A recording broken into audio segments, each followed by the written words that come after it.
Indian railway तरफ requirement आसी RRB technician 2025 देखो एथरे टोटाल आम वैकेंसी देखा ए टोटाल 6180 वैकेंसी रही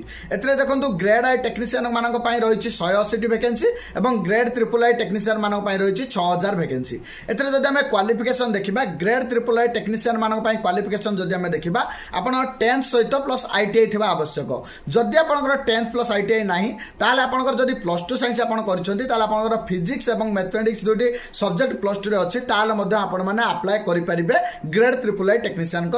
से जदि आम देखा ग्रेड आई टेक्नीशियन जोटा कि सिग्नाल रे तो से आम क्वालिफिकेशन देखा आपंकर बैचलर डिग्री थी दरकार जो आप मैथमेटिक्स डिग्री करथिबा दरकार कि फिजिक्स दरकार कंप्यूटर साइंस कि आईटी आपड़ जब यही सब्जेक्ट मानक बैचलर डिग्री करते अप्लाई करेंगे किंबा जदि आपंकर 3 वर्ष इंजीनियरिंग कौन सर्टिफिकेट अच्छी बी बीटेक कि डिप्लोमा ताल